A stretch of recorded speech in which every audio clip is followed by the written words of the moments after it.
Président. Monsieur le Ministre-Président, notre pays vient de traverser plusieurs semaines extrêmement pénibles sur le plan social, avec l'annonce successive de plusieurs fermetures d'usines dans les différentes régions du pays et de plans de restructuration douloureux dans le secteur des services.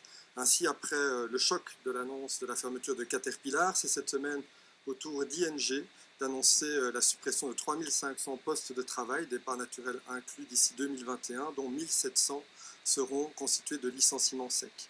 Il s'agit bien entendu d'un électrochoc pour l'ensemble des travailleurs auxquels nous voudrions, j'imagine toutes et tous ici, rappeler notre soutien et notre solidarité. Mais c'est une décision particulièrement choquante aussi dans le contexte de ces deux entreprises qui est un contexte relativement similaire. Il s'agit d'entreprises qui sont bénéficiaires, plantureusement bénéficiaires, qui ont des centres de décision extérieurs à la Wallonie et à la Belgique et qui semblent motivés par le seul but de la recherche du maintien de l'augmentation de leurs dividendes, avec des chiffres qui donnent le tournis pour ING, puisqu'on parle de 7 milliards d'euros qui seraient partis de l'activité belge vers la maison mère pour donner des dividendes durant les 10 dernières années. C'est donc une décision à la fois économiquement injustifiée et socialement profondément injuste qui vient s'ajouter aux errements du management de ING qui s'est octroyé des augmentations de salaire plantureuses ces dernières semaines et qui a aujourd'hui outrecuidance de demander à son personnel touché par la restructuration de faire le service après-vente de celle-ci auprès d'un public et d'une clientèle particulièrement heurtée. Alors, Monsieur le Ministre-Président, vous avez participé à la mobilisation cette semaine, notamment à travers une réunion qui s'est tenue lundi dernier avec vos homologues du gouvernement fédéral et des gouvernements régionaux et bien sûr avec les représentants des travailleurs.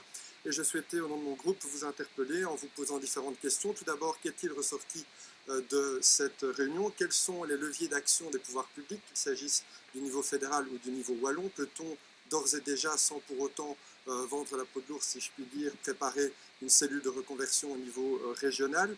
Et si l'on la connaît, quelle est la part de la Wallonie dans l'activité globale du groupe? Et finalement, pour clôturer, est-ce que ces décisions ne doivent pas nous inciter plus que jamais, et vous l'aviez déjà indiqué dans votre discours de politique générale et sur l'état de l'Union, à encourager un entrepreneuriat local à ancrage wallon pour éviter ce type de dérive? Je vous remercie d'ores et déjà pour vos réponses. Monsieur le Président, Madame Stommen, Monsieur Martin, chers collègues, évidemment, comme vous toutes et vous tous, j'ai été profondément choqué, scandalisé par cette nouvelle annonce de licenciement collectif, annonce qui nous avait été faite par voie de presse, indirecte, qui m'a été confirmée par téléphone par le CIO le jour même, quelques heures après la rencontre du conseil d'entreprise.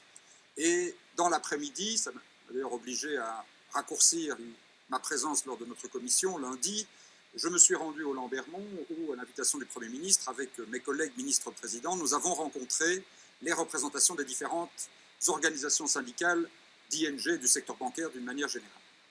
Une fois de plus, les informations qu'ils nous ont données de vive voix de l'échange qu'ils avaient eu avec la direction confirment le cynisme absolu dans lequel vivent aujourd'hui ces dirigeants d'entreprises qui n'ont plus à l'esprit que les profits financiers.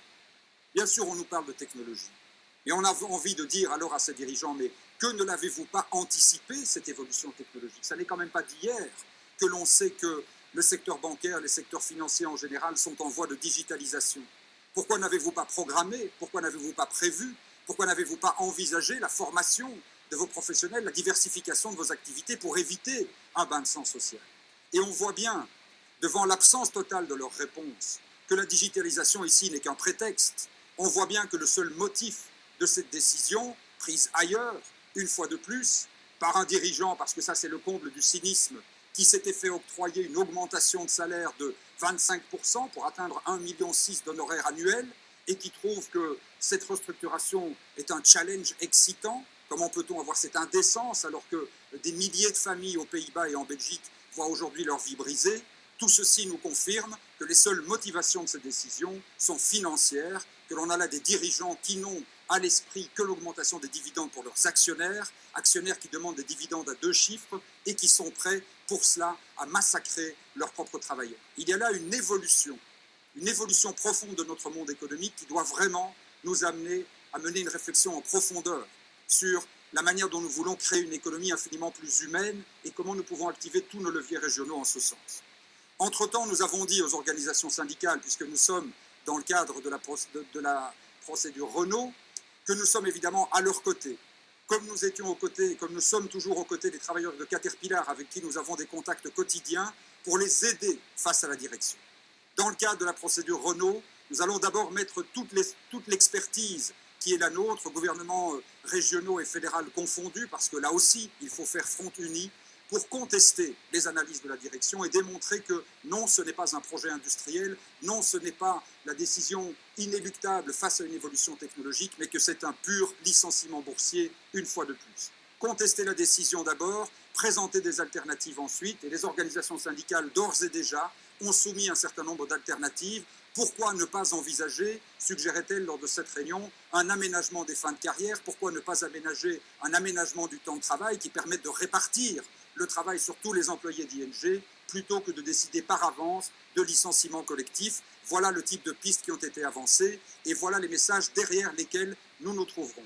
Il est très important que l'ensemble de ces travailleurs comprennent que nous sommes derrière eux, toutes régions confondues. C'est vrai, il n'y a environ qu'un tiers des agences qui sont en Wallonie, moins d'un cinquième des emplois qui sont en Wallonie, mais ça n'enlève rien à notre solidarité par rapport aux travailleurs des autres régions. C'est vrai, c'est la région bruxelloise qui prend le lead dans ce dossier, puisque le siège social d'ING est à Bruxelles et que l'essentiel des emplois impactés devrait être à Bruxelles, mais la Wallonie se montrera solidaire et nous mettrons en œuvre tous les moyens qui sont les nôtres pour aider les travailleurs d'ING à sortir de cette crise par le haut.